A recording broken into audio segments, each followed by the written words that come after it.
नमस्ते, नमो नमः। प्यारे विद्यार्थियों, आज हम उत्तर प्रदेश संस्कृत संस्थान लखनऊ के द्वारा जो हर साल ये प्रतियोगिता होती है आपकी संस्कृत प्रतिभा खोज, तो इसका जो है सामान्य ज्ञान का प्रारूप प्रश्न पत्र हम देख रहे हैं। कैसे आपसे प्रश्न पूछे जाएंगे और सारे नियम भी जान लो। ठीक है, अगर आप इस वीडियो को पूरा देख लेते हैं, ये समझिए कि ये आपके सामान्य ज्ञान प्रश्नोत्तरी में जब आप वहां बैठेंगे बहुत लाभदायक होगा, क्योंकि बहुत चीजें हम पढ़ तो लेते हैं लेकिन उसको किस प्रकार से प्रेजेंट करना है, कैसे आपको वहां प्रश्न पूछे जाएंगे, वो चीज आप समझ लीजिए। बहुत आसान भाषा में मैं आपको बता रहा हूं। आशा करता हूं कि यदि आप पूरी वीडियो देखते हैं तो आपका ये मान लीजिए कि प्रथम स्थान जरूर आएगा, जो मेरी बताई हुई चीज़ों का अगर उसी प्रकार से आप पालन करते हैं। पहले मैं नियम बता देता हूं। देखो बच्चों, नियम में क्या है कि अगर आपके साथ ये सबसे बड़ा मैं प्रश्न बता देता हूं, क्योंकि ये मेरे मन में बहुत चलता था जब मैं प्रतिभागी के रूप में इस पर प्रतिभाग किया करता था कि भाई हो सकता है जिनके जानने पहचानने वाले का होगा, जैसे कोई निर्णायक लोग हैं उनका स्थान वो दे दें, या तो इसी प्रकार से गीत प्रतियोगिता में हो। तो ऐसा बिल्कुल भी नहीं, इस भ्रम को आप हटा दीजिए, आप मेहनत करिए, जरूर आप प्रथम स्थान पर आइए। दूसरी बात, यदि आपको ऐसा लगता है कि कोई निर्णायक, देखिए निर्णायक में यहाँ पर एक निर्देश जारी किया गया है, उसमें यह कहा गया है कोई भी निर्णायक, जैसे मान लीजिए जो भी जनपद संयोजक है, मंडल संयोजक है, वो ऐसे निर्णायक को नहीं चयन करेंगे जो उसी विद्यालय का छात्र है और वहीं का निर्णायक है। मान लीजिए आप जिस विद्यालय से हैं और आपके ही विद्यालय का कोई टीचर है, तो जरूर है आपसे उसका थोड़ा एक लगाव अलग रहेगा और आपके जो शिक्षक हैं आपको नंबर ज़्यादा दे देंगे, और इसी प्रकार से अन्य जो टीचर हैं वो भी अपने बच्चों को नंबर दें। इसलिए जो निर्णायक हैं वो बाहर से ही बुलाए जाते हैं। अब दूसरी बात, अगर आपको ऐसा लगता है कि कोई उसी विद्यालय का छात्र है, वहीं का निर्णायक है, तो जरूर आप हमें इस वीडियो के नीचे कमेंट में जानकारी दे सकते हैं, हमारे पर्सनल नंबर पर जानकारी दे सकते हैं। इस जानकारी को हम संस्थान तक पहुंचाएंगे, ऐसा नियम में बिल्कुल नहीं कहा गया। आगे चलते हैं। तो अब देखिए, आप ये समझ लीजिए, आपको मेहनत करना है, आपका प्रथम स्थान आएगा, ये आप निश्चित मान लीजिए। कोई भी ऐसा नहीं कि जिसके कोई परिचय का होगा उसे प्रथम स्थान मिलेगा, ये आप भ्रम से बिल्कुल हटा दीजिए। मैं अपना प्रत्यक्ष अनुभव बता रहा हूँ।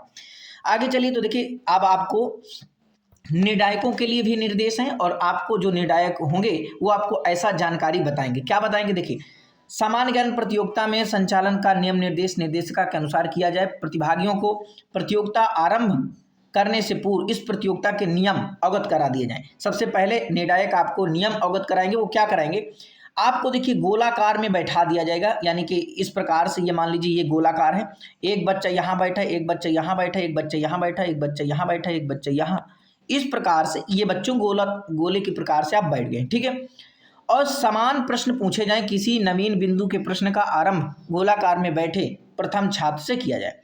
तो अब मान लीजिए यहाँ से अगर हम कर रहे हैं तो इस प्रकार से, कोई अगर संधि का प्रश्न है तो पूरा संधि का चक्र यहाँ तक आएगा। इसके बाद समास का तो फिर यहीं से समास का ये समास तक, फिर कारक का तो फिर कारक का यहीं से यहीं तक, फिर कोई वस्तु का नाम संस्कृत में पूछना तो यहाँ से यहाँ तक। समझ गए बात को? एक राउंड में उसी प्रकार के सभी विद्यार्थियों से एक ही प्रश्न पूछा जाएगा। किसी नवीन बिंदु का, देखिए अब यहाँ प्रश्नोत्तरी में लिखित प्रश्न सरल से कठिन की ओर ले जाता है, यानी कि आपसे पहले सरल प्रश्न पूछेगा, फिर इसके बाद धीरे धीरे दूसरे राउंड में और कठिन, तीसरे राउंड में और कठिन। ये आप समझिएगा। कठिन प्रश्न कम पड़ जाने पर निर्णय करने हेतु स्वविवेक से अथवा उपस्थित छात्रों की पुस्तक से प्रश्न बनाते हुए अवशिष्ट प्रतिभागी से एक समान प्रश्न पूछा जाए। मान लीजिए अब आपके 4 बच्चे हैं और ये जो PDF है इसके सारे प्रश्न हो गए और ऐसा निर्णय बिल्कुल नहीं हो पा रहा, तो हम अपने विवेक से जो भी निर्णायक हैं 3 प्रश्न बनाएंगे समास के, 3 प्रश्न बनाएंगे समास के। अब आपसे 3 समास के तीनों चारों बच्चों से समास के प्रश्न पूछे जाते हैं। अब उसमें कोई अगर निर्णय नहीं दे पाए तो जरूर हमने अंतिम निर्णय तक पहुंच जाएंगे, प्रथम द्वितीय और तृतीय तक, और सांत्वना भी 3 लोगों को मिलना है। आगे चलिए समझिए इस बात को। निर्णायक द्वारा प्रत्येक राउंड के बाद प्रतिभागी को अब तक कुल अवसर समाप्ति की सूचना दी जाए और उपयुक्त के उसके नाम के सम्मुख एक अवसर समाप्ति सूचक यानी क्रॉस यानी गुणा का चिन्ह लगा दिया जाए। अब यहाँ समझिए, यहाँ पर आपको 3 अवसर दिए जाते हैं बच्चों, ये आप नियम अच्छे से समझ लीजिए। जैसे देखिए, अगर आपने इस PDF को पूरा अच्छे से पढ़ लिया, इसके बाद जैसे आप गोलाकार में इस प्रकार से बैठ जाएंगे, गोलाकार में जब इस प्रकार से आप बैठ जाएंगे, यहाँ इस प्रकार से आप गोलाकार में बैठेंगे, मान लीजिए आप यहाँ पर हैं, ठीक है, यहाँ पर हैं, आपसे प्रश्न पूछा गया संधि का संस्कृत में कुल कितने सुर हैं, या आपसे प्रश्न पूछा जाएगा। इसी प्रकार से जो निर्णायक होंगे आपसे प्रश्न डायरेक्ट पूछेंगे, और आपकी कोई लिखित परीक्षा नहीं है ना, ऑब्जेक्टिव है, आपसे डायरेक्ट सन्मुख बैठा करके निर्णायक लोग 2 लोग बैठेंगे, वो आपसे पूछेंगे कि बताइए भाई, आपका नाम रख लेते हैं रमेश। रमेश बताइए संस्कृत में कितने सुर होते हैं, आपका नाम भी लिया जाएगा। रमेश बताइए संस्कृत में कितने सुर होते हैं, तो आपको बताना है सर संस्कृत में 9 सुर होते हैं। आपका उत्तर सही है, 2 नंबर यहाँ पर चढ़ा दिया जाएगा। आगे चलते हैं, दिनेश, या दूसरे नंबर में दिनेश बैठा हुआ। अब दिनेश से पूछा जाएगा, भैया बताइए कि सा का कौन से प्रकार का वर्ण है, ये कौन सा, तो भाई आप जानते हैं ये 4 वर्ण है, सा सा सा हा, यानी ये ऊष्म व्यंजन है। कैसा व्यंजन है, ये ऊष्म व्यंजन है, ये आपने बता दिया, तो यहाँ पर आपको भी 2 नंबर मिल गए। अब अगला प्रतिभागी यहाँ पर है, इसका रख देते हैं गीता, इसका, ये लड़की है, इसका नाम है गीता। गीता से प्रश्न पूछा गया का किस वर्ग में आता है, तो आप देखे होंगे का जो है आपका किस वर्ग में आता है, का वर्ग में, ठीक है, किस में आता है, का वर्ग में आता है।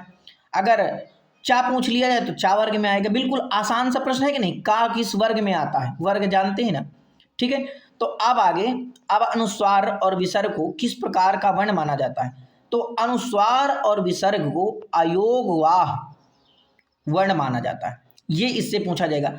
अब यहां तक आपने बिल्कुल आसानी से समझ लिया होगा। अब एक चीज और समझ लीजिए, अगर यहां पर ये अरे भाई सफेद का हो गया, हाँ देखिए, यहां पर ये जो व्यक्ति बैठा हुआ यदि उत्तर नहीं दे पाता तो इसके जगह पर क्रॉस का चिन्ह लगा दिया जाएगा। फिर इसी प्रकार से राउंड चलेगा, फिर नहीं बता पाए फिर क्रॉस का चिन्ह, फिर इसी प्रकार से राउंड, फिर नहीं बता पाए फिर क्रॉस का चिन्ह। 3 आपके अवसर समाप्त हुए। जब भी किसी विद्यार्थी के 3 अवसर समाप्त हो जाएंगे उसको प्रतियोगिता से बाहर कर दिया जाएगा, यानी वो बैठा तो रहेगा लेकिन वो प्रतियोगिता के अन्य प्रश्नों के उत्तर नहीं देगा। तो अब आपने पूरा नियम समझ लिया।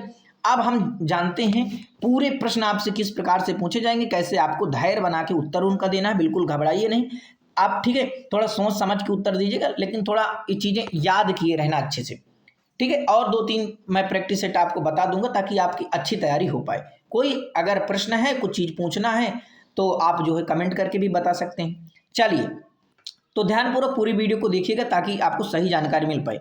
चलिए पहला प्रश्न पूछते हैं संस्कृत में। आप जितने भी बच्चे हैं बैठ जाइए, ध्यान से सुनिए मेरी बात को। मैं आपसे प्रश्न पूछ रहा हूँ संस्कृत में कितने सुर होते हैं, तो बताइए, बोलते चलिए सर संस्कृत में 9 सुर होते हैं, ठीक है। आगे है कि सा कौन से प्रकार का वर्ण है, सर ऊष्म व्यंजन का है, ठीक है। का किस वर्ग में आता है, सर का जो है का वर्ग में आता है, ठीक है। अनुस्वार और विसर्ग को किस प्रकार का वर्ण माना जाता है, सर अयोगवाह माना जाता है। आगे इसी प्रकार से बोलते चलना, बोलते चलना, जो मैं बोल रहा हूँ इसी प्रकार से आपको बोलना है, बोल करके बहुत चीजें आपको याद आ जाएंगी, ठीक है। आगे चलते हैं, वर्णमाला में देखिए इसी प्रकार से पूछेंगे, वर्णमाला में वर्ण का भेद बताइए, वर्ण कितने प्रकार के होते हैं। वर्णमाला में वर्ण 3 प्रकार के होते हैं, तो यहां पर आपसे देखिए पूछ लिया गया। अब अगला प्रश्न फिर पूछता हूं, वर्णमाला में ये आपने उत्तर दे दिया, स्वर व्यंजन और अयोगवाह, ठीक है। ह्रस्व स्वर कौन कौन से हैं, यानी 3 प्रकार के स्वर, ह्रस्व स्वर, दीर्घ स्वर और प्लुप्त स्वर। यानी ह्रस्व स्वर कौन से हैं, तो आ ई उ री और ली, ये जो है यानी कि जिन पर एक मात्रा का समय लगता है, यानी बोलने में कम समय लगता है, उन्हें ह्रस्व स्वर। दीर्घ स्वर जिन पर 2 मात्रा का समय लगता है, यहाँ पर देखिए आ है, बड़ी ई है, बड़ा ऊ है, री है, ए ओ औ, ये जो है आपके कितने स्वर हैं। तो अगर इनकी संख्या भी पूछ ले, इनकी 5 है ह्रस्व स्वर की। दीर्घ स्वर की संख्या कितनी है, तो दीर्घ स्वर की सर 8 संख्या, ठीक है। ये स्वर कितने हैं अगर पूछा जाए तो स्वर आपके 9 है। ये सारी चीजें ध्यान रखना, ये ह्रस्व स्वर है या दीर्घ स्वर है। तो अब बताइए, अभी हमने देखा कि भाई यहाँ पर ए लिखा हुआ, तो ये क्या है, ये आपका दीर्घ स्वर है। तो आपने अगर अच्छे से पढ़ेंगे तो बताइए सर ए जो है दीर्घ स्वर है।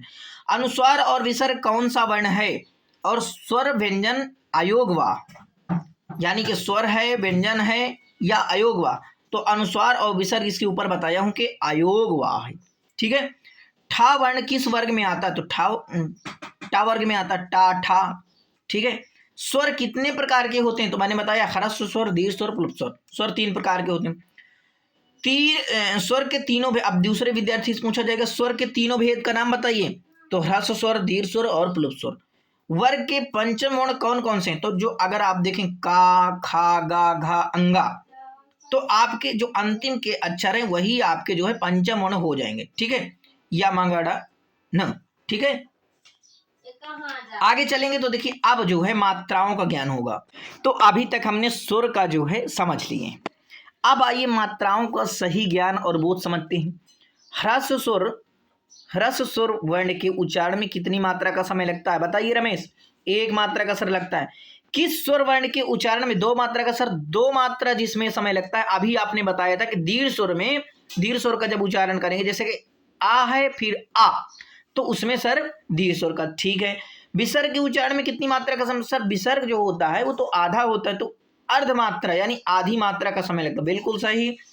अब आपको 2 नंबर मिल गए। अगर गलत बताएंगे तो क्रॉस का चिन्ह 3 बार नहीं बता पाए, प्रतियोगिता से बाहर हो जाएंगे। ठीक है, ध्यान रखना। अगर कोई प्रतियोगिता में जो भी निर्णायक है, अगर कोई गलत काम कर रहे हैं, अगर आपके 3 बार आपने उत्तर नहीं बताया तो चौथी बार आपको बाहर कर दिया जाएगा। और ये मान लीजिए अगर कोई, मान लीजिए आप दो ही अभी उत्तर नहीं दे पाए हैं और आपको तीसरी बार में ही वो बाहर निकालने हैं, तो आप हमें तुरंत सूचित, हम वहाँ रहेंगे, आप बिल्कुल मत घबराइएगा। जो भी आपके जिस जनपद से हैं वहाँ वो संयोजक लोग रहेंगे, तो वो जो है आपको देखेंगे। ठीक है, कोई दिक्कत नहीं लेना। अगर कोई समस्या है कोई तो पूछिएगा। व्यंजन वर्ण के उच्चारण में कितनी मात्रा का समय लगता है? तो बेटा व्यंजन वर्ण के उच्चारण में अर्ध मात्रा यानी आधी मात्रा का समय लगता है। अब आपसे वर्तनी का पूछा जाएगा।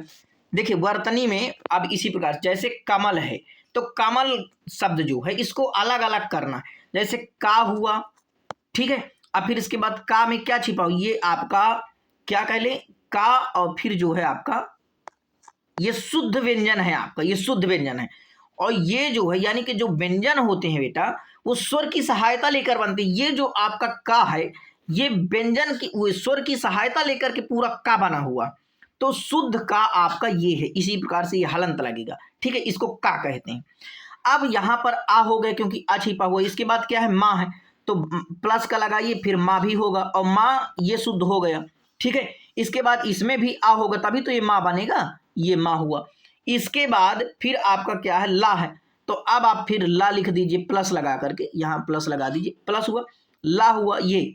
ठीक है, इसी प्रकार से हलंत, और इसके बाद आपका आ हुआ। तो बहुत आसानी से इस प्रश्न का आपने उत्तर दे दिया कि सर कमल में, जैसे कमल है तो देखिए का है, छोटा माँ है, छोटा ला, तो इसमें जो है छोटा आ छोटा आ तीनों में लगेगा, तभी ये जो है आपका ऐसा का और इसी प्रकार का माँ, इसी प्रकार का ला बनेगा। और ये जो है जिसमें हलंत लगे हैं ये क्या है, शुद्ध व्यंजन है।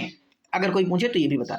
अब यहाँ पर देखिए, अब इन प्रश्नों से आप ये प्रश्न आप समझ लीजिए कि इस प्रकार से आपसे आप नदी में पूछ लेगा, मित्र में पूछ लेगा, वायु में पूछ लेगा, सूर्य में पूछ लेगा, कवि में पूछ लेगा, विद्या में, पुस्तक में, भानु में, अग्नि में, चंद्र में, सिंह, फल में, दर्शन में, शक्ति में, ये अब आपको समझना है। अब यहाँ पर देखिए इसी प्रकार छात्र छात्राओं से अन्य शब्दों का वर्ण विच्छेद तथा अंतिम वर्ण पूछें, जैसे भाषा में यथा, भाव, इति, ये सब चीजें। अगर मान लीजिए देखिए लगभग अगर आपने ये सारे प्रश्न पढ़ लेते हैं तो इतने में ही आपका काम चल जाएगा। ठीक है, कोई दिक्कत नहीं लेना, जितने मैं प्रैक्टिस सेट बता रहा हूँ और ये सारी चीजें आपको पढ़ लेना है।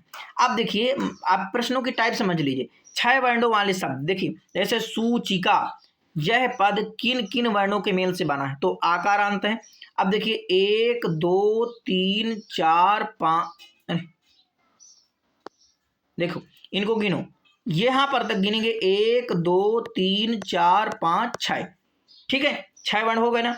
अब देखिए 1 2 3 4 5 6 वर्ण हो गए ना।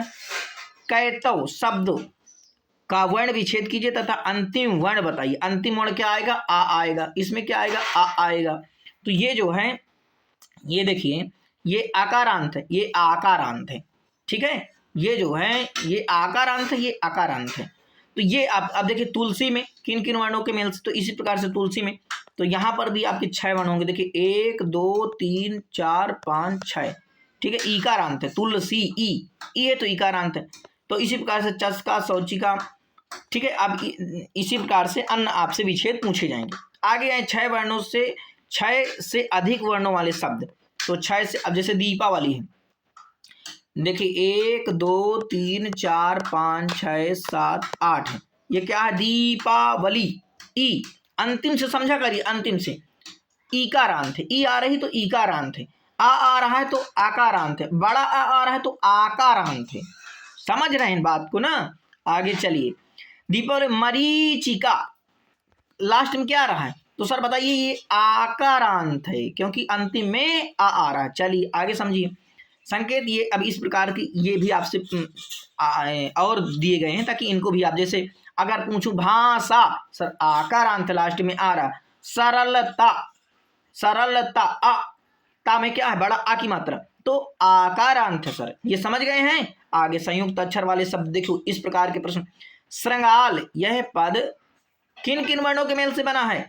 सा, ली और वो री और जो है गा, आ, ला और आ, तो आ है श्रृंगाल। ला को अंतिम में देखिए क्या है, अगर पूछा जाए तो आकारांत है। ठीक है, अब इसी प्रकार से विद्यालय में पूछा जाएगा, बलिवर्धा में, वर्धा में स्यूता, स्यूता यानी बैग होता है, संस्कृत में स्यूता को बैग कहते हैं, बैग को संस्कृत में क्या कहते हैं? स्यूता।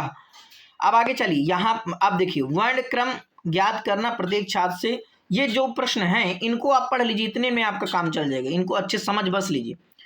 उत्तरोत्तर शब्द पूछा जाए, निर्णायक किसी शब्द का चयन करेंगे। उदाहरण संबद्ध, संबद्ध में प्रत्येक छात्र को क्रमशः एक एक वर्ण बोलने के लिए कहा जाएगा। उदाहरण के तौर पर प्रथम छात्र सा, दूसरा देखिए अब जैसे संबंध हो गया, इसमें पहला छात्र बोल देगा सर पहला क्या है? सा है, तो दूसरा छात्र क्या बोलेगा? संबंध में सर दूसरा शब्द आता है माँ, यानी आ हुआ। द्वितीय छात्र क्या बोलेगा कि आस, क्योंकि सा जो है ये शुद्ध हुआ, इसके बाद आ तो आएगा ना, मैंने भी बताया ना कि आपका शुद्ध है, और क्योंकि जो व्यंजन होते हैं वो स्वर की सहायता लेके बनते हैं, आपको बताया होगा जो भी आपके शिक्षक हैं, अगर नहीं बताएं तो भी सीख लीजिए। आ हुआ, फिर तीसरा छात्र बोलेगा सर माँ है, और माँ क्या है? ये तो आपका देख रहे हैं कि माँ आधा है, यानी कि ये स्वयं अपने आप में क्या है? शुद्ध है। इसके बाद बा है, तो सर आप चतुर्थ छात्र बोलेगा सर बा है, फिर पांचवा छात्र बोलेगा दा है। इस प्रकार से धा धनुष भी लगा तो छठा छात्र जो है धा, इसी प्रकार आगे शब्दों की प्रक्रिया दोहराई जाएगी। तो इस प्रकार से फिर ये देखिए शब्द हैं आपके, इनसे अरे भाई ये इधर क्यों चल जाए, इधर इस प्रकार से पूछ लिया जाएगा। अब आगे आइए, तो यहाँ मात्रा का बोध करना, मात्रा का बोध आपको करना है। देखिए जैसे पूछेगा कि कुशल है, कुशल एक शब्द तो कुशल में जो कु है बेटा, कु में ह्रस्व उकार की मात्रा है, ठीक है, या दीर्घ की, यानी कि जैसे पुरुष शब्द के रू में ह्रस्व उकार की मात्रा है, दीर्घ उकार की मात्रा है, तो आप बोलेंगे उत्तर आपका क्या आएगा कि पुरुष शब्द के रू में ह्रस्व उकार की मात्रा है। अब कुशल में तो बोलेंगे सर ह्रस्व उकार की मात्रा, गुरु में सर ह्रस्व उकार की मात्रा है, सुर में सर ह्रस्व उकार की, मूर्ति में दीर्घ, क्योंकि देखिए मूर्ति ये बड़ा ऊ है ना, तो दीर्घ उकार है, ह्रस्व उकार दीर्घ उकार, अगर बड़ा ऊ है तो दीर्घ उकार, छोटा ऊ है तो ह्रस्व उकार। समझ गए हैं? आगे चलते हैं, अब यहां तक इनको समझ लीजिएगा, ठीक है। हाँ ये अभी नया प्रश्न है, इसको भी समझ लीजिए। रू वर्ण वाले शब्द, रू से देखिए रुचि, रूपक, रुचिर, यहाँ पर देखिए इनके अर्थ लिखे, रुचिर का मतलब सुंदर, मनोहर, ये भी अगर पढ़ना चाहें तो पढ़ लीजिए, बाकी समझ लीजिए इस प्रकार से। रुचिमान यानी आकर्षण, रुच, रुज, रुद्र, रुत और रुदन। फिर रू, ये रू अब ये देखिए रू वर्ण वाले जैसे रूप, रूढ़, रूपमान, ये सारे आपसे प्रश्न पूछे जाएंगे। अब व्यंजन वाला आ गया, तो व्यंजन से आपसे देखिए राजन, यह शब्द किन किन वर्णों के मेल से बना हो, तो उसी प्रकार से आपको तोड़ना है। पहले बड़ा रा है ना, तो पहले रा को आधा कर लीजिए, फिर क्या है बड़ा रा है ना, तो बड़ा आ कर दीजिए, बड़ा आ हो गया। फिर इसके बाद क्या आ रहा है? जाजिहाज आ रहा है, तो जाजिहाज लिख दीजिए। इसके बाद क्या आ रहा है? जा में फिर आ लगाना है, क्योंकि हमने बताया ना कि भाई शुद्ध व्यंजन है, ये आपका हलंत लगा लीजिए, आ हो गया। इसके बाद क्या करेंगे? थोड़ा और इसको बड़ा कर लेता हूँ क्या, इधर, हाँ थोड़ा और बड़ा कर दीजिए। हाँ इसका चलाने वाला कहाँ भाई, चलो यहाँ समझिए, हाँ इतना है। अब इसके बाद क्या आ रहा है? ना आ रहा है, तो ना आप, ये आपका पूरा राजन हो गया। इसी प्रकार से राजा में पूछ रहा है, और आप देखिए राजन में अब क्या है, लास्ट के अंतिम अक्षर से आपको बताना है कि उकारांत है, इकारांत है, तो देखिए राजन में ना है, तो क्या बनाएंगे? नकारांत है, नकारांत है, ठीक है, नकारांत। अब राजा में बड़ा आ रहा है, राजा में यहाँ राजा है, राजा में क्या आ रहा है, जा में क्या आ रहा है, बड़ा आ रहा है, तो क्या हो जाएगा राजा। तो ये आपका राजा जो है क्या है, राजा को विच्छेद करेंगे तो देखिए रा प्लस आ प्लस जा हो जाएगा और इसके बाद आपका आ हो जाएगा। ठीक है, तो राजन शब्द तो नकारांत है, लेकिन राजा जो है क्या हो जाएगा, राजा आकारांत हो जाएगा, आकारांत। ठीक है, आकारांत हो जाएगी, ये आप समझ लीजिए। वाच शब्द किस किन वर्णों से मेल से बना हुआ, तो वाच देखिए देख लीजिए, वाह है, ठीक है, और फिर आ आएगा और फिर चा आएगा, हो गए वाच हो गए। तो इस प्रकार से ये सारे प्रश्न आपसे पूछे जाएंगे। अब आगे देखिए, आगे चलिए तो इनको आप अपने से पढ़ लीजिएगा। अन्य विविध शब्द तथा पद, ठीक है, सांस्कृतिकी पद का वर्ण विच्छेद कीजिए तथा अंतिम वर्ण बताइए। तो अंतिम वर्ण आप बताएंगे ई है, ईकारांत है, और बाकी हमने बताया कि किस प्रकार से इनका विच्छेद करना है, आपने समझ गए हैं। अब आइए स्वर व्यंजन का ज्ञान। व्यथा पद में कितने स्वर वर्ण तथा कितने व्यंजन वर्ण हैं, तो व्यथा आप समझ सकते हैं, व्यथा में तो व्यथा में 2 स्वर वर्ण है तथा 3 व्यंजन है। कैसे, देखिए व्यथा को आप लिखिए, जैसे ये आपका, अरे देखिए व्यथा में ये आपका वा हो गया, इसके बाद आपका या आ जाएगा, या है, फिर इसके बाद क्या आ जाएगा, आ जाएगा, ठीक है, इसके बाद क्या आएगा, था आएगा, इसके बाद क्या आएगा, आ आएगा। तो यानी कि 1 और 2 ये कितने हुए, 2 स्वर वर्ण हैं, और देखिए वा, या और था, ये 3 जो है क्या है, व्यंजन है। तो समझ गए हैं। अब इसी प्रकार से बेटा इधर भी कर लेना है, ये भी आपसे पूछा जाएगा। अब देखिए शुद्ध वर्तनी वाला आ जाइए, यहां से प्रश्न पूछेगा, अरे इधर आओ, देखो पूछेगा बृहस्पति शब्द जो निर्णायक होंगे पूछेंगे, बृहस्पति शब्द शुद्ध है या बृहस्पति शुद्ध है। तो जो जहां पर देखिए बा लग जाए ये वाला, तो समझिए वो अशुद्ध है। यहां से देखिए एक ट्रिक है, मैं बता रहा हूं, देखिए जैसे वर्षा, वर्षा, वर्षा, ठीक है, तो यहां पर देखिए वर्षा, वर्षा, वर्षा हो रही कि वर्षा, तो सर वर्षा हो रही है। विजय हो रहा है कि विजय, यानी बी आ रही है कि वी, तो वी। वंदना सही है कि वंदना, वंदना शब्द नहीं, ये अशुद्ध है। वंदना, आप देखिए जब सरस्वती की वंदना करते हैं, वंदना, ठीक है, तो वंदना। वृक्ष है कि, अब इस तरह से ये वृक्ष लिखा हुआ क्या, वृक्ष, वृक्ष जो है वृक्ष ये हुआ, ठीक है। तो जहां व वाला रहे तो आप समझिए कि वो शुद्ध है, और जहां बा वाला रहे तहां वो अशुद्ध है। इनको पहचानने का यही ट्रिक, देखिए यहाँ देखिए पूरे बाबा लिखे हुए हैं, यहाँ से देखिए पहला अक्षर, और यहाँ देखिए पहला अक्षर इनका देखिए जैसे हुआ है, तो ये जो आपके शुद्ध हैं और ये अशुद्ध हैं। इधर देखिए, इधर आपके हुआ लिखे हुए हैं पहले अक्षर में, जैसे वस्त्र, विद्या, वन, तो यहाँ आपके शुद्ध हैं, और यहाँ बाबा लिखे हुए हैं, जहाँ बा वाले हो जाए तो अशुद्ध हो जाए। फिर यहाँ विवाह है या विवाह, यानी विवाह, विवाह, विवाह, विवाह नहीं होता, विवाह। तो ये आपका इधर वाले जो है क्या अशुद्ध हो जाएंगे, और इधर वाले क्या हो जाएंगे, शुद्ध हो जाएंगे।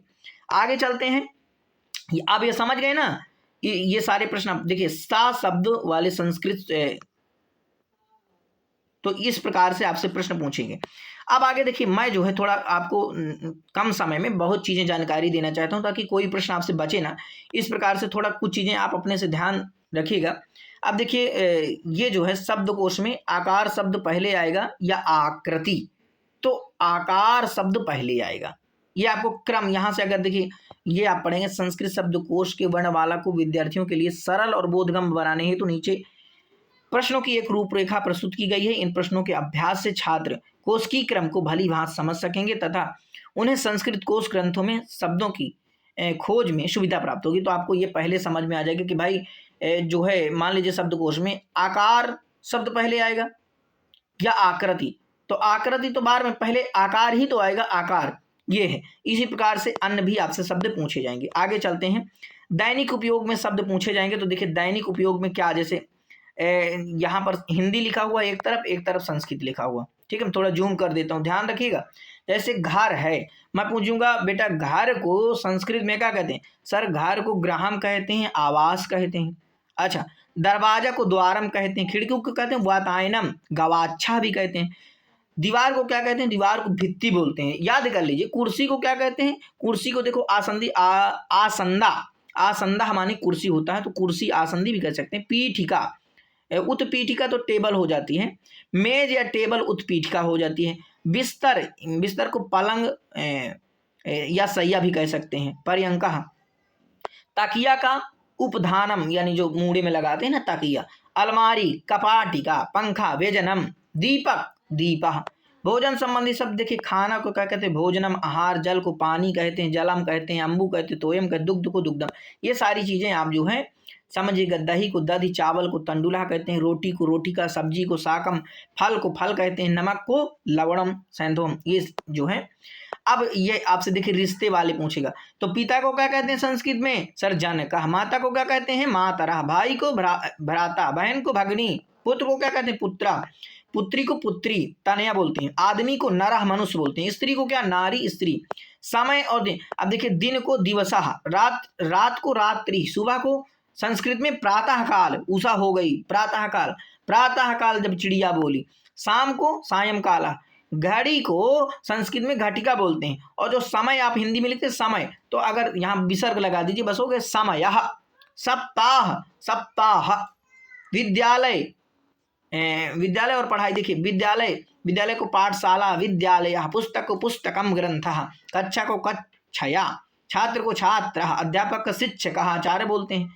ये सब आपसे, अब शरीर के अंगों के नाम आपसे पूछे जाएंगे। तो बेटा यहाँ भी देखिए ध्यान से रखिएगा इस चीज को। जैसे अगर देखिए वे लिखित शब्द संस्कृत में उच्चारण करेंगे, आप उसको बताएंगे। जैसे कि देखिए, और देखिए यहाँ से ही बता देता हूँ। प्रतिभागी एक एक करके मंच पर आएंगे, उन्हें लिखित एक एक संस्कृत शब्द दिया जाएगा, या पहले से सूची दी जा सकती है। वे लिखित शब्द संस्कृत में उच्चारण करेंगे। और जैसे जिहा, तो जिह्वा जो है उसके साथ साथ वे उस अंग को, जिह्वा किसको कहते हैं, कान किसको कहते हैं, नाक किसको कहते हैं, उसका अभिनय प्रदर्शित करेंगे। जैसे जीभ बाहर निकाल कर दिखाना, जीभ को तो जिह्वा कहते हैं ना, तो जीभ आप बाहर निकालेंगे। इसी प्रकार से इनसे पूछे जा सकते हैं। जैसे सिर, तो अपने मूड में हाथ रख सकते हैं, शीर्षम। माथा, अपना जो ललाट है जिसको कपार बोलते हैं, ललाट वहाँ। मस्तकम, दिमाग, मस्तिका। खोपड़ी, कपाला। चेहरा, मुख में अपने आँख, तो अपनी आँख को छू लेना भैया, लोचन बोलते हैं, नयनम बोलते हैं, चक्षु बोलते हैं इसको संस्कृत में। इस प्रकार से ये प्रश्न पूछेंगे। संबंधियों के नाम हिंदी में, तो ये मैंने भी बताया कि आपसे, जैसे पिता कोई पूछेगा, पिता को संस्कृत में क्या कहते हैं? तो जनकः। ठीक है, तो ये आप इस प्रकार की चीजें आप जो है, अब देखिए यहाँ जो है पशुओं के नाम है। जैसे ऊंट को क्या बोलते हैं? उष्टः, क्रमेलकः। ठीक है, ये पूछा। हिरण को कृष्णसारः। ठीक है, ये आपसे कुक्कुरः, ये जो है आप ध्यान रखिएगा। ठीक है, अब भोज एवं पेय पदार्थों के नाम, जैसे अगर आपसे पूछेगा कि भाई अंडा को अंडा, अंडकम। अचार को संधितम, आसुतम, ये सब। अदरक को आर्धकम, अनाज को अन्नम, ये आपसे पूछेगा। बहुत दिक्कत नहीं, ये सारी चीजें आपको परीक्षा में, अन्य परीक्षाओं में काम देंगी, इनको पढ़िए अच्छे से। वृक्षों के नाम पूछेगा, देखो आम को संस्कृत में क्या बोलते हैं? आम्रः। बरगद को वटः। ठीक है, ये जो बता रहा हूँ इनको पढ़ लीजिएगा। पीपल को क्या बोलते हैं? अश्वत्थः। नीम को निम्बः। बांस को बेतसः। देवदार को देवदारू। बस इतने पढ़ लीजिए। ठीक है, बहुत आगे, बस अगर इतने पढ़ रहे हैं तो भी आपका काम हो जाएगा, बाकी इनको पढ़ लीजिए। गूलर को क्या कहते हैं, अगर पढ़ेंगे तो आपको आगे काम भी देंगे। महुआ को क्या कहते हैं? मधुका। सेमर को सालमली कहते हैं। ठीक है, वस्त्रों के नाम देखिए, ऊनी तो रांकवम, ऊणम, ओढ़नी, ये सब आपसे अंग के वस्त्र पूछे जाएंगे। बिछौना को क्या कहते हैं? सब इस तरह का। अब यहाँ पर आ जाइए बच्चों, अब आपसे प्रश्न पूछेंगे कि अंगूठी को संस्कृत में क्या कहते हैं? अंगुलीयकम। अंग्रेज का संस्कृत शब्द क्या है? तो आंग्लः। अब ये सब आप समझ गए कि इस प्रकार से प्रश्न पूछेंगे। संख्या ज्ञान, तो एक को संस्कृत में क्या कहते हैं? एकम। 5 को पंच, 10 को 10, 15 को पंचदश, 20 को यही प्रश्न पूछेंगे विंशति। 25 को संस्कृत में क्या कहेंगे? पंचविंशति। 30 को संस्कृत में क्या कहेंगे? 63। ये इस प्रकार से अब आपसे यहाँ से प्रश्न पूछेगा। यहाँ देखिए ध्यान रखिए, आपसे शतम माने होता है 100, सहस्त्रम माने 1000 होता है, अयुतम माने देखिए यहाँ 1000 तो 10,000 अयुतम माने, लक्षम माने लाख, प्रयुतम माने 10 लाख। इतना बस, कोटि माने करोड़, बस इतना आपको पढ़ लेना है ऊपर वाले, बस इतने में आपका काम चल जाएगा। आगे चलिए, संस्कृत में आपसे ये मैंने आपको बताया, रंगों के नाम पूछेगा। सफेद रंग को संस्कृत में क्या कहते हैं? तो सफेद को क्या कहते हैं? सफेद को श्वेता भी कहते हैं, शुक्ला भी कहते हैं, अर्जुना धवला भी कहते हैं। इसी प्रकार से अन्य रंगों के नाम पूछेगा तो इनको भी आप पढ़ लीजिएगा। आगे चलते हैं तो देखिए यहाँ रंग वाला हो गया। आगे चलते हैं समयवाचक।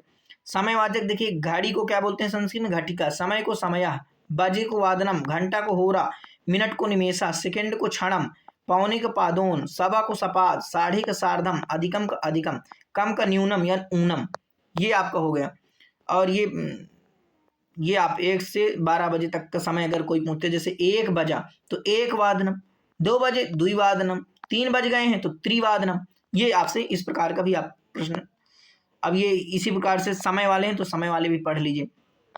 पर्यायवाची देखिए शब्द, शिक्षक, इसका शिक्षक, शिक्षका, इसका समानार्थक पद बोले तो शिक्षक को आचार्य भी बोलते हैं, ठीक है। तो ये आपको सूर्य को आदित्य बोलते हैं। ये आपसे प्रश्न पूछे जाएंगे। आगे चलते हैं तो देखें, अब यहाँ रविवार को संस्कृत में रविवासरा या भानु आसरा बोलते हैं। सोमवार को सोमवासरा, इंदु आसरा बोलते हैं। तो ये आप यानी कि दिन है और उनको संस्कृत में क्या बोलते हैं? विलोम शब्द संस्कृत में देखिए बहुत कठिन नहीं, आप समझिए कि सर बहुत चीजें याद करनी, ये सारी आपको परीक्षा में भी काम देंगे। तो आप पढ़िए इसको।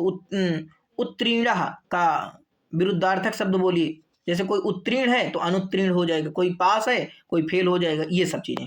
तो इनको भी आप आसानी से ये सारे शब्दों को पढ़ लीजिएगा। देखिए मेरा मतलब ये है कि आप समझ जाइए, इस पूरी पीडीएफ को मैं आपको समझा पाऊँ। संस्कृत में कितने लिंग होते हैं? सर संस्कृत में 3 लिंग होते हैं। कौन कौन से? पुल्लिंग, स्त्रीलिंग, नपुंसकलिंग। लेकिन हिंदी में आपके 2 ही लिंग होते हैं। आगे इसी प्रकार से ये प्रश्न पूछेगा, सर्वनाम सह किस सर्वनाम शब्द का रूप है? तो तत् का जो है सह सर्वनाम शब्द रूप है। आगे इसी प्रकार से इनसे देखिए प्रश्न पूछेंगे। अब आ जाइए क्रिया, इसका अभ्यास आपको करना है। देखिए यहाँ पर देखिए ध्यान से देखिएगा। अगर इधर आइए, हाँ देखिए इसको, ये आप ना पढ़िए, मैं आपको समझा देता हूँ। आपसे जो निर्णायक लोग होंगे वो जो है क्या बोलेंगे? जैसे हंसती, तो आपको जैसे हंसना दिखाना है कि हा हा हा हा, इस प्रकार से हंसना। निर्णायक मंडल उच्चारण तथा भाव व्यक्ति के आधार पर अंक देंगे, ठीक है। पठामी बोलिए, पठामी, मैं पढ़ता हूँ। तो आप पढ़ने का वो करने लगे, अभिनय करने लगे। किस प्रकार से? किताब खोल के अपने हाथ में, वैसे मतलब किताब नहीं लेके, मतलब दिखाना है कि मतलब खाना खा रहे हैं तो खाना नहीं मंगा लेंगे, अब बस दिखाएंगे कि हम अपना हाथ करके और दूसरे हाथ से इस तरह जैसे खाना खाते हैं उस प्रकार से खाना खाने का अभिनय करेंगे। ये सब ये जो क्रियाएं हैं इसी प्रकार से आपको एक एक बच्चे से पूछा जाएगा। पठामी तो पढ़ने का क्रिया करेगा, गच्छामी तो जाने का, हंसामी तो मैं हंसता हूँ हंसने का, धावामी तो दौड़ थोड़ा थोड़ा वैसे वैसे इस तरह दौड़ेगा, ठीक है, दिखाने के लिए। रोदामी तो रोने लगे इस तरह, लिखामी तो लिखने लगेगा वैसे हाथ में अपने, नृत्यामी तो वैसे वैसे थोड़ा बहुत हाथ इधर उधर करने लगेगा, नाचने लगेगा, बोलने लगेगा, ठीक है। अब आगे आइए तो संस्कृत में कितने वचन होते हैं? तो 3 वचन होते हैं। तो यहाँ से भी आपके इसी प्रकार से आपसे प्रश्न पूछेंगे, तो इनको भी आपको पढ़ लेना है। आगे चलें, शब्द और लिंग का वचन बताइए। तो जैसे कि एसहा, कहा का जो है लिंग और वचन बताइए। तो ऐसा जो क्या है? पुल्लिंग शब्द है, एक वचन है, ठीक है। अब आगे आइए, इसी प्रकार से ये शब्द जो है आपसे पूछेगा। आगे चलते हैं तो यहाँ उच्चारण और स्थान शब्द ज्ञान पूछेगा। तो आ का उच्चारण कहाँ से होता है? तो कंठ से होता है। विसर्ग का कंठ से होता है। ता वर्ग का दंत से होता है। इसी प्रकार से आपसे उच्चारण स्थानों से प्रश्न जो पूछ। अब वचन का ज्ञान देखिए, वद आपका मध्यम पुरुष एक वचन हो जाएगा, वदिष्यावा उत्तम पुरुष द्विवचन हो जाएगा। ये सब आप ध्यान रखिएगा, इसी प्रकार से इनको आपसे प्रश्न पूछे जाएंगे। तो अब यहाँ आइए देखिए, संस्कृत में पुरुषों की संख्या कितने? यहाँ से अब आपके प्रश्न पूछे जाएंगे। तो सर संस्कृत में पुरुषों की संख्या 3 है, ठीक है। विभक्ति की पहचान देखिए, जैसे मुनया किस शब्द का रूप है? तो मुनि जो है शब्द बहुवचन है। आप जो भी आपके टीचर हैं उनसे आप परिचय करके पूछ सकते हैं, सर इस प्रकार से पूछे जाएंगे। विशेषण विशेष, श्वेता अश्व धावत में कौन विशेषण पद है? तो आपका श्वेता यानी जो सफेद है वही जो है अश्व का क्या है? घोड़ा कैसा है? तो सफेद है, तो वो जो है विशेषण हो जाएगा। यहाँ पर इसी प्रकार से ये प्रश्न पूछ लिए जाएंगे। वाक्य में आए हुए सर्वनाम पद को बताइए। जैसे यहाँ पर देखिए आपसे पूछा दिया जाएगा, बोलेंगे युष्माकम ग्रहम कुत्र अस्ति, इस वाक्य में सर्वनाम पद कौन है? तो आपका क्या हो जाएगा? युष्माकम, ये आपका सर्वनाम है। संज्ञा के बदले में जो आता है वही सर्वनाम कहलाता है। तस्य बालकस्य किम नाम अस्ति, तो तस्य क्या हो जाएगा, सर्वनाम हो जाएगा। इसी प्रकार से वाक्य में आए संख्यावाची पद को बताइए। जैसे अगर चत्वारः सिंहाः भ्रमन्ति, इस वाक्य में संख्यावाचक तो चत्वारः 4 है। एका पिपीलिका याति, जाती है, इस वाक्य में संख्या तो एका है, तो संख्यावाचक शब्द। आपको इस प्रकार से इनका भी उत्तर जो है बताना है। तिङन्त क्रियापद की पहचान, तो ये आपको दिया जाएगा कि आप भविष्य काल से वर्तमान काल में रूप बताइए। जैसे यहाँ पर देखिए, जहाँ पर आपको सा मिल जाए ये वाला, तो आप समझिए कि भविष्य। यहाँ पर देखिए पूरे शब्दों में, जैसे कि गमिष्य ये है, थोड़ा मैं इसे छोटा कर देता हूँ यहाँ पर। फिर यहाँ पर देखिए, ये देखिए आधा सा है, आधा सा है, आधा सा है, आधा सा है, आधा सा है, आधा सा है, आधा सा, ये जो है क्या है, तो आपका भविष्य काल। अब इसको क्या हमें वर्तमान काल में बदलना, तो देखिए गच्छत हो गया, फिर आगच्छामि, शृणोमि, वदसि, पठति, लिखितः, पिबति, खादति, पश्यावः, नयामि। ठीक है, तो इस प्रकार से आपको क्या है, लट लकार का यानी कि भविष्य काल को वर्तमान काल में आपको बदलना है। इसी प्रकार से देखिए भूतकाल में, भूतकाल की पहचान क्या है, यदि आ जाता है पहले, देखिए अददात, तो ये भूतकाल में। तो अब आपको किस में बदलने को कह रहा है कि हाँ, लंग लकार भूतकाल तथा लिट लकार भविष्य काल में रूप बताइए। तो देखिए यहाँ पर आपको जो दे रहा है इसका, जैसे कि भूतकाल में आपको बताना अददात, और लिट लकार जो आपका भविष्य काल है वो दास्यति हो जाएगा, क्रेश्यति हो जाएगी। देखिए यहाँ आधा सा आ रहा ना, ये आ रहा, या चाहे आप ये मान लीजिए, तो ये जो आपको आ रहा है, तो ये क्या है कि आपका भविष्य काल में हो जाएगा। इसी प्रकार से आपको एक धातु दी जाएगी, जैसे आपको क्री धातु दे दी गई, तो आपसे आपको अक्रीडात और क्रेश्यति, इसका ये बनेगा। आगे चलते हैं बच्चों, तो यहाँ पर देखिए इदम चित्रम पाठशालायाः वर्तते, तो ये जो है आपका, जैसे अगर लट लकार को लंग लकार में परिवर्तन करना है, तो इदम चित्रम पाठशालायाः अवर्तते, क्योंकि अब आपको क्या बदलना है, ये आपका वर्तमान काल में है, लट लकार में है, तो अब आपको आ जहां बताए हो ना, आ लग जाता है, तो क्या बन जाता है, लंग लकार, यानी भूतकाल में। तो यहाँ इसको इसी प्रकार से बदलाएंगे। अब आगे आइए, तो देखिए यहाँ पर पदों और वाक्यों में सर्वनाम अभिज्ञान परिवर्तन। तो देखिए जैसे गजः चलति में गजः के स्थान पर तत्सर्वनाम पद का प्रयोग कर वाक्य बनाइए। तो गजः यानी सह, वह चलता है, सह चलती। तो ये इस प्रकार से प्रश्न आपसे अव्यय से, तो यहाँ पर देखिए जैसे दो शब्दों को जोड़ने वाला कोई दो योजक अव्यय शब्द बताइए। जैसे तथा और एवं और ये चा, ये जो है जैसे कि राम लक्ष्मण चा, यानी राम और लक्ष्मण वनम गच्छति, तो वन को जाते हैं। तो चा जो है योजक शब्द है, एवं है और तथा, इनको भी प्रयोग कर सकते हैं। इसी प्रकार से ये प्रश्न आपसे पूछेंगे। अगला वाक्य निर्माण आपसे, जैसे गच्छति तो बाल कहा आपको बोलना है। जैसे मैं गच्छति बोलता हूं तो एक वाक्य निर्माण, तो गच्छति बाल कहा विद्यालयम गच्छति, शृणोमि अहम संगीतम शृणोमि, वदामि अहम सत्यम वदामि। ये इस प्रकार से जो है आपको बोलना है। अब देखिए अधोलिखित शब्दों में से एक वाक्य बनाइए। वक्तुम, तो ते किमपि वक्तुम इच्छन्ति, यहाँ पर उदाहरण दिए गए हैं, तो आपको एक एक वाक्य जो है याद कर लेना है, एक आपको याद कर लेना है। गीता गीतम श्रोतुम इच्छति, ठीक है, ये आपको प्रष्टुम मैंने पूछना, ये आपको एक एक वाक्य इनका जो है याद किए रहना है। तिङन्त पद से वाक्य निर्माण, तो 1 से 5 तक का जो है आपको देखना है। अचिंतयत से 2 पद वाला वाक्य बनाइए, तो सह अचिंतयत, ये जो है आपको इस प्रकार का। तो यहाँ देखिए पूरा आपका हो गया, मैंने आपको पूरा बताया कि इस प्रकार से आपसे प्रश्न पूछे जाएंगे।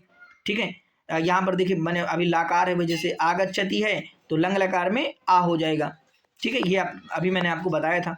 तो ये सारी चीज़ें आपसे पूछी जाएंगी। अगर आपका कोई प्रश्न है तो आप बताइएगा। शुद्ध शब्द, ये शब्द शुद्धि पंडित परीक्षा, इसको भी देखिए एक आप समझ लीजिए। यहाँ से देखिए यहाँ तक, वहाँ तक भी में आपका फाइनल हो सकता है, तो आप पूरा पढ़ लीजिएगा। किम ताह मधुराणी फलानी, किम, तो ये क्या हो जाएगा, किम तानी मधुराणी फलानी। ठीक है, मधुराणी तानी हो जाएगा, क्योंकि बहुवचन है ना, तो बहुवचन लगाएंगे। ये आपका पूरा रहा। तो अगर आप पूरा वीडियो को एक बार और देख लेते हैं तो बहुत आसानी से सारी चीज़ें आपकी सॉल्व हो जाएंगी। ऐसे प्रश्न पूछेंगे, जो आपके टीचर हैं उनसे संपर्क करिए, सर ये कैसे है, ये समझ में नहीं आ रहा, इसको बताइए, वो आपका संपर्क करेंगे। और कोई प्रश्न है आप कमेंट करिएगा, नंबर है वहाँ से बात करिएगा, हम पूरी सहायता आपके लिए प्रतिबद्ध हैं। बेहतर तैयारी करिए और आइए संस्कृत को लीजिए, बहुत सारे रोजगार के अवसर खुले। नमस्कार प्यारे विद्यार्थियों, यदि आपका कोई प्रश्न है जरूर कमेंट करिएगा। इस चैनल से आप जुड़ जाइए, जितनी भी सरकारी नौकरी आती है सबसे पहले हम अपडेट देते हैं। आगे भी आप संस्कृत लेंगे, बीए एमए करेंगे, आगे पीएचडी करेंगे, सबकी जानकारी यहाँ पर मिलती है। हिंदी और संस्कृत के लिए समर्पित चैनल है। बहुत बहुत धन्यवाद आप सभी का। नमः संस्कृताय।